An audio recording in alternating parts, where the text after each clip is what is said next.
สบายดียินดีต้อนรับเข้าสู่108 MHz Podcast กับรายการ Newbie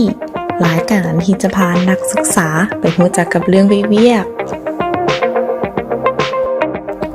ข้าพเจ้าสุจินาพรหมสวรรค์รับหน้าที่ดำเนินรายการมื้อนี้เราจะมาเว้าเรื่องทัศนคติของนักศึกษาจบใหม่ทัศนคติแบบใดที่นักศึกษาจบใหม่วางเวียกเป็นที่รู้จักกันดีอยู่แล้วว่านักศึกษาจบใหม่เวลาจบออกมานี่ไฟแฮงความกระตือรือร้นนี่มาติ่มว่าจะเป็นความคิดสร้างสรรค์ความคิดแปลกใหม่แต่จะเห็นได้ว่านักศึกษายุคนี้มีความเป็นตัวของตัวเองหลายทางด้านความคิดการกระทำจนบางครั้งอาจจะลืมไปว่ามันบ่เหมาะสมหรือเกิดความบ่พอดีนั่นเองมื้อนี้จิน่าจะมาเว้า6ทัศนคติหลักๆที่นักศึกษาจบใหม่วางเวียก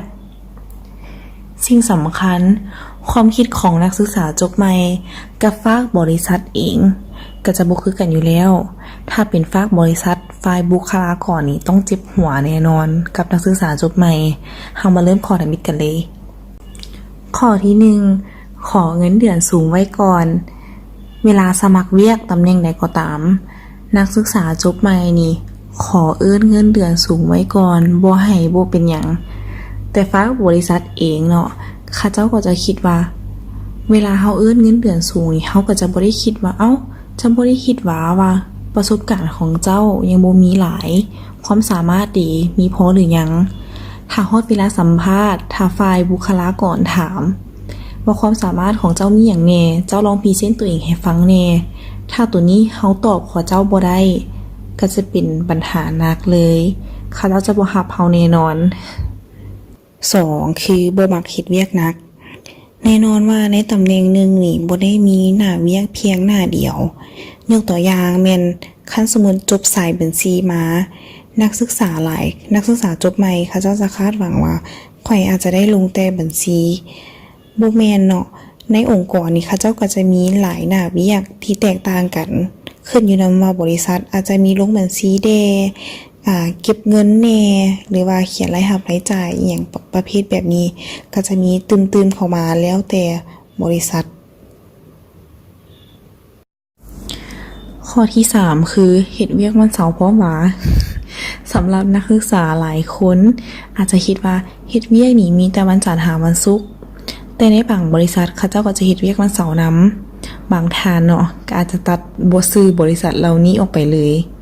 เพราะต้องการที่จะแบบอาจจะมีเวลาเต็มที่เพราะว่าคันเฮ็ดเวียกวันเสาร์นำนี่ย่านจัดสรรเวลาบ่ครบถ้วนถ้าเฮานะจัดสรรเวลาดีบ่ว่าจะเฮ็ดเวียกวันอาทิตย์เฮาก็สามารถแยกระหว่างเรื่องการเงินเรื่องเวียกเรื่องสุขภาพ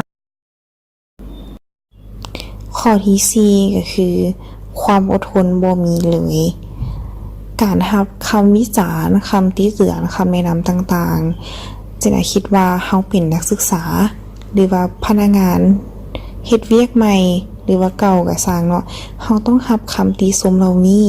เพื่อไปปรับปรุงตัวเองถ้าเฮาบ่มีการปรับปรุงแน่นอนว่าเฮาก็จะบ่มีการพัฒนาถ้าเฮารับคำพวกนี้ได้จิน่าคิดว่าบ่ว่าจะไปอยู่บริษัทใดก็รอดแน่นอนข้อที่5ก็คือมั่นใจตัวเองเกินไปบางครั้งนักศึกษาจบใหม่ที่มีภูมิฐานที่ดีก็คือจบมาแต่ต่างประเทศจบมาแต่มหาวิทยาลัยที่ดังๆเกรดคะแนนเฉลี่ยที่สูงจนเฮ็ดให้คิดว่าตัวเองนี่บ่จะไปสมัครบริษัทใดค่ะเจ้าก็ต้องรับแน่นอนย้อนว่ามีภูมิฐานที่ดีตัวนี้ก็อาจจะเป็นความคิดที่ผิดบางครั้งเนาะเวลาเฮาไปสมัครเวียกเฮาก็ต้องเบิ่งสิ่งที่เฮาจะไปสมัครคือกันว่าบริษัทใดที่มันเข้ากับเฮาบ่บริษัทนี้เหมาะสมกับเฮาบ่ถ้ามั่นใจเกินไปฝากบริษัทเวลาไปสัมภาษณ์เนาะเขาเจ้าก็คล้ายๆคือคนที่น้ำเต็มแก้วเก่งหลายจนมั่นใจว่าตัวเองถูกหมดทุกอย่างจนเฮาบ่สามารถติหรือบอกหรือตืมคำได้ตัวนี้ก็จะเป็นปัญหาหน่อยนึงเฮ็ดให้